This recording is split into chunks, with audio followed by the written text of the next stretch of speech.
Okay, there you go. Okay, excellent. Thank you, Dina, for that great introduction. And yeah, welcome everybody to our session, to our real life session, cybersecurity roundtable from this year's TechEd. My name is Arndt Linkscheid, and together with me today is Tobias Keller, Anne-Marie Colombo, and Gabriele Fiata.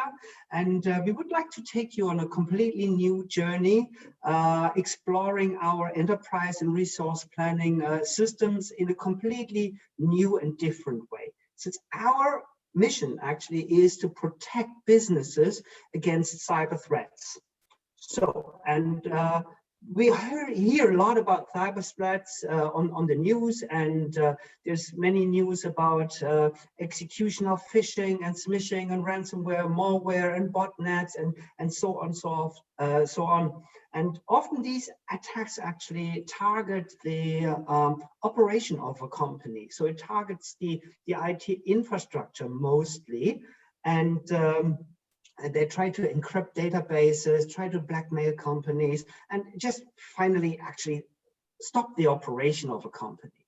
And while doing that, for sure, companies are at risk and might lose a lot of money. But so companies are very strongly working on that topic to make their IT environment more secure. But when we're looking at the application layer of the companies, that's where the crown jewels really are. Often this is going to be a little bit forgotten, since this is where the users act in, and this is a business application. So this is a little bit far away from the standard IT infrastructure environment. But that's actually where the crown jewels are. And if I'm the hacker, actually, this is my real target inside of a company. This is where I wanted to go to. And attacking this via the database, in my opinion, is pretty difficult to attack a database. And if I would be successful, I might end up with an encrypted database, so I cannot make any use of this. Or I end up with thousands of tables, millions of entries, and I don't have a clue how to combine all of this data. So a good idea then for a hacker would be to get somehow a privileged user and enter this database via the application layer. And SAP actually is the biggest ERP vendor worldwide. And if I get hold of a privileged user and can enter the SAP system in this way, I can get hold of any kind of data inside of the SAP systems. And these are some attacks we've seen already as well. And this is where we'd like to protect our customers with. And that even as well includes sometimes compromised employees, for instance, that are recruited by suspicious organizations.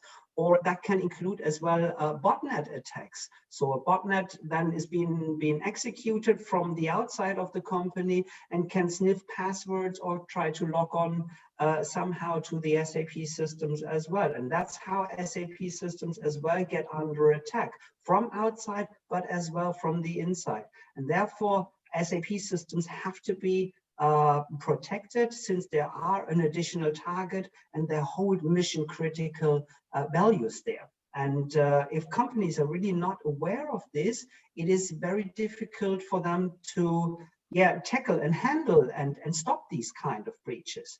And the SAP systems create lots of application logs, and these application logs have to be monitored, probably not on a manual basis, because it would be quite difficult to read all of this and start correlating all of this.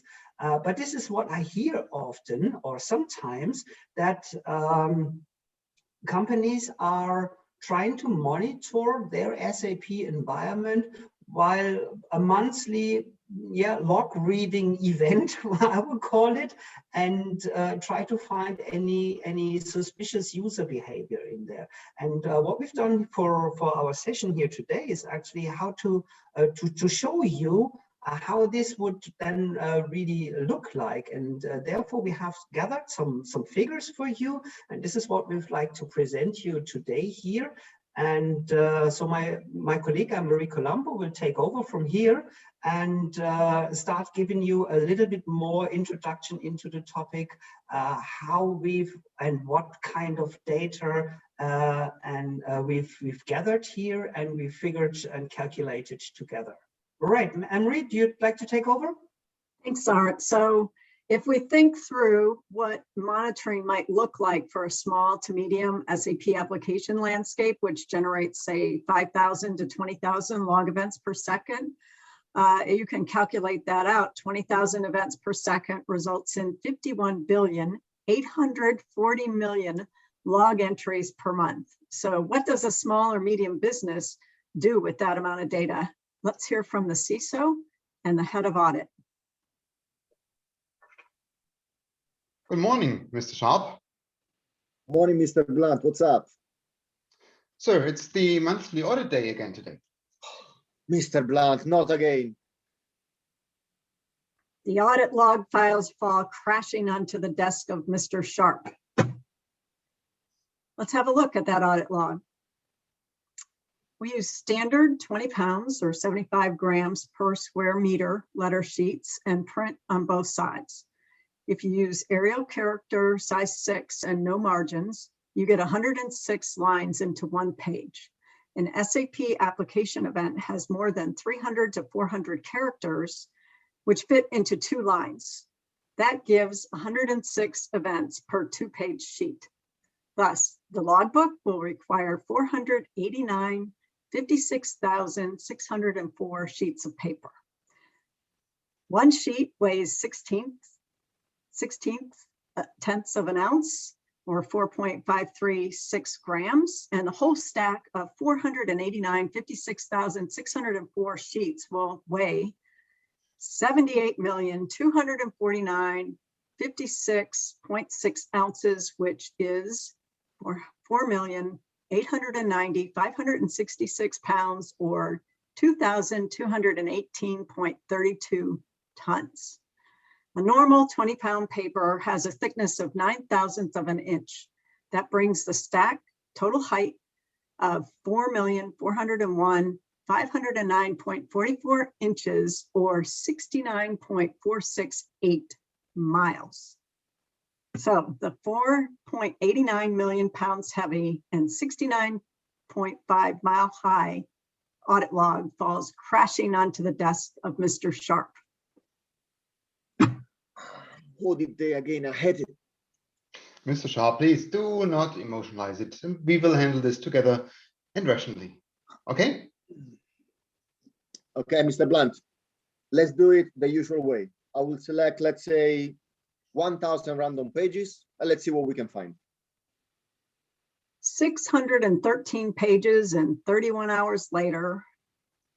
Mr. Sharp, somebody made a 5 gigaton download from a top secret and priceless files of research and development, inventions, ongoing patent filings. These files include basically everything that is our IP and will make us the market leader and pace the way into the foreseeable future and beyond that. Very well done, Mr. Blunt. I'm almost starting to believe in luck. With that, what are the standard security procedures? Standard security procedures, we must report the incident within 72 hours and determine what data was downloaded. And can we find out what kind of data was downloaded and where it was downloaded to? Certainly, Mr. Sharp. We just need to analyze all application log data of that month. How long will that take? Just to remind you, we're talking about 51,840,000,000 log events per month. So let's assume 15 strings, IP addresses, timestamps, etc. per event. And then let's see them as one word each, maybe a complex one that results in 777,600,000,000 strings. So extremely fast readers get up to 1,000 words or strings per minute, which doesn't cover cross-checking and correlating all these events in a useful manner. But fortunately, Mr. Block can rely on the local data security team, who are extremely fast readers and also mentally interlinked so they can do the cross checks and correlation of different events on the fly.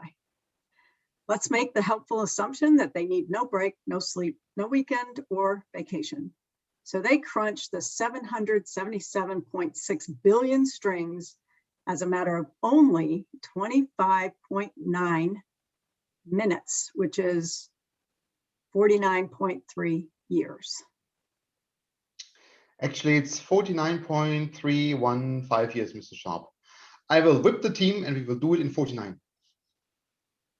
Well, I guess we have no choice. Go ahead and report when done. 49 years later.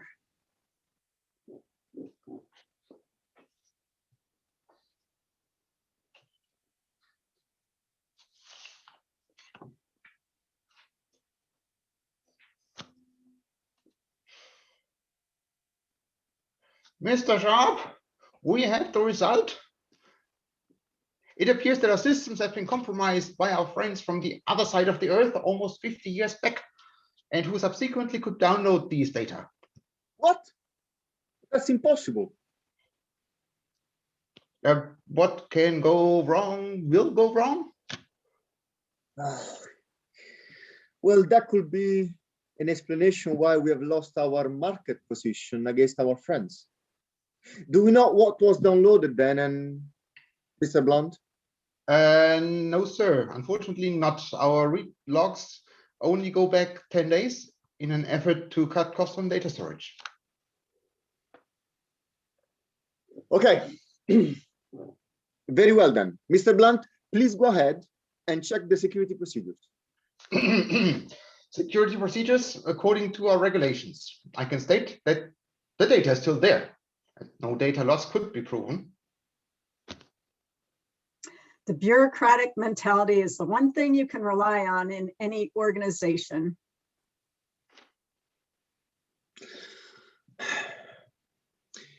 Very well, Mr. Blunt, then we can finally close the case. Please take a note for our next board conference. Event analysis 2020-10-26 completed. Not proof of lost data possible. Very well, Mr. Sharp. Do you have any further specific recommendations? No, Mr. Blunt, everything is fine, carry on. Relying on luck or taking destiny into your own hands? All right. Thanks you all. That was great. It was a little bit frightening as well. And summarizing, really, we see how important it is to secure our SAP applications as the actions of users and are happening inside of our system. So it's not really working out if we're going to have a look a month later into the security logs or into all of these different kind of logs that come from the SAP application system. We really have to do this on the fly, in real time, and correlate all this different type of information. And this is exactly what we're doing actually with enterprise threat detection. And enterprise threat detection can do such an analysis in real time to stop such security breaches and to show anomal behavior from users and understand the semantics as well coming from the SAP application layer. So companies really, we can minimize the risk for companies to suffer the risk from a data breach, protect the sensitive data, really can look onto single screens. If somebody read a specific value in a specific screen, the customer, the attacker does not really have to download the information. He only looks at the social security number, salary information, or whatsoever inside of a screen or recipes or whatsoever, and then we can already detect this as a hacking attack. And that's all to prevent cyber attacks and save the overall business future of our customers. And actually, we are not only having enterprise threat detection as an on-premise version by now. So since 1st of March, we've already as well launched the Enterprise Threat Detection Cloud Edition, where we as SAP take over this as a managed service for our customers. So we only have to connect the systems nowadays to the SAP Business Technology Platform, and then we can do this kind of reading for our customers on a continuous basis and analyze all these logs. Okay, Mr. Sharp, maybe in addition, you had quite a few weeks and months and years to think about other problems that might occur along the way and that we might have monitoring our SAP environment. Do you have any other hints for us and topics? Well, it's great that you're asking, Anne, because as you know, it took me a very long time to kind of answer that question. The main challenge is, visibility when it comes to cybersecurity, and usually we like to split these in 3 levels. So, starting from the, let's say, bottom of the organization, so the people that are really hands-on and defending and safeguarding the organization, so the cybersecurity teams, usually what they struggle with is prioritizing what they need to do when it comes to cybersecurity, because they have so many things to worry about, and it's very difficult sometimes to prioritize based on the risk or that there is behind the cyber risk.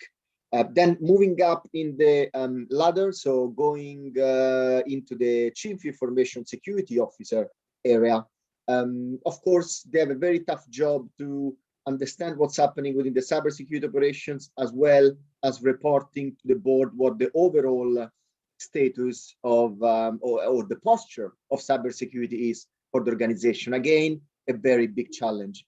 And the third one, so again, moving again up and reaching the board level, it's how to give the board the information that they require to make decisions on where to invest in order to mitigate risks that, of course, can be cyber risks, but sometimes can be risks from the other business units. And of course, they need measure and data to kind of understand where they need to put their money, investments, to safeguard their business. To do that, what I would like to show the people on the call, it's and I'm going to share my screen actually, it's what we created recently at SAP, which is our cybersecurity dashboard that you should be able to see in the screen right now. This dashboard has informations coming from a number of solutions. What you are seeing in this specific example is SAP Enterprise Threat Detection, where you see, of course, the alerts which are created by the solution, but also you see the integration with SAP Risk Management that we found very important, especially to tackle the last point I was raising to you, which is how we increase the visibility of the board when it comes to cybersecurity. How do we speak the board language?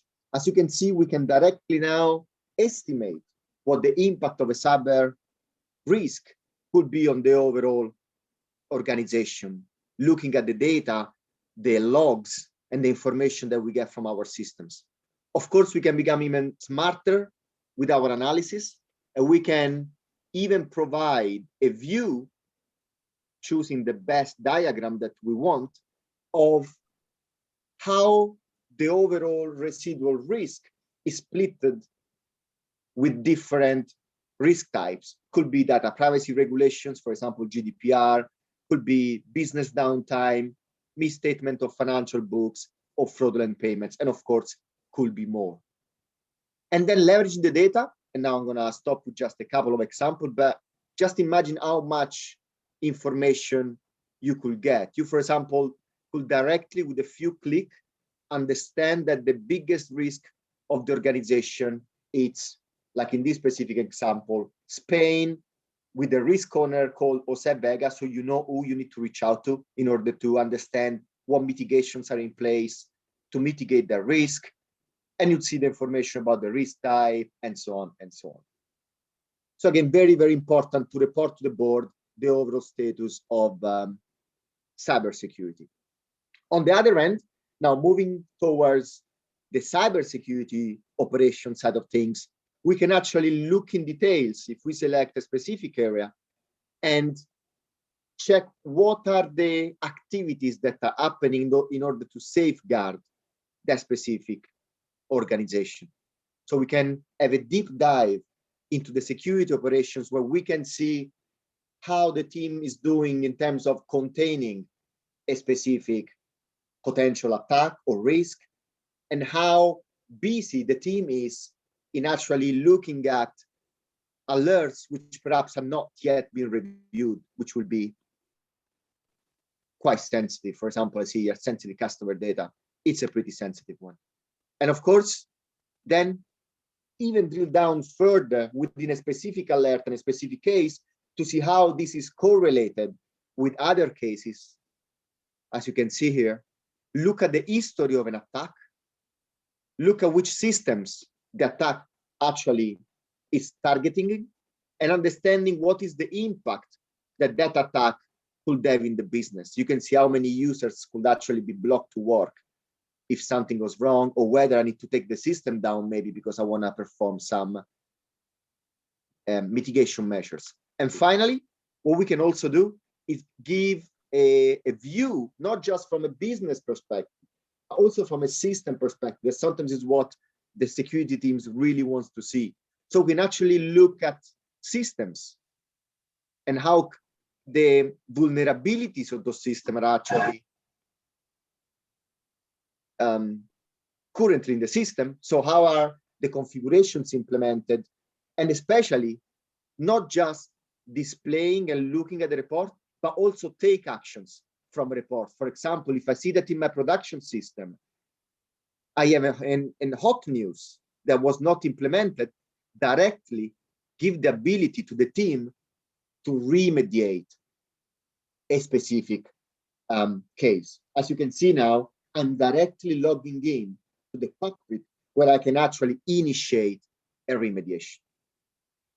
And with that, I will stop and pass it back to you, Han. Thank you very much. Wow, Gabriel, that's really impressive. It's getting better and better every day, I think. That was very useful information, I think, for our customers indeed. And now, before release our customers, we would like to get into another or deeper discussion with you. So we have another 6 minutes left where we can try to answer your questions. Just one reminder from my side here, first of all, is please don't print out your application logs. And then we would like to get you into the discussion, and then we can open the microphones then as well, Dina, and we can start discussing about the topic. And maybe as a first question, we can start with, how do you review your application logs, for instance? Do you have any other questions already?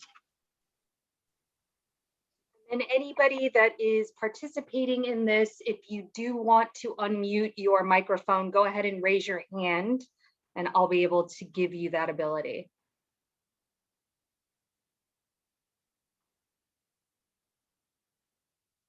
Perfect. So we've got Brian. So you should be able to speak freely, Brian. Let me know if you can't. Yes, I can. Thank you very much for taking my question. As many organizations already have some STEM systems to support their environments that aren't SAP, how does the SAP's enterprise threats management system integrate into an existing larger enterprise STEM environment supporting many other of their cloud environments that they have that aren't SAP?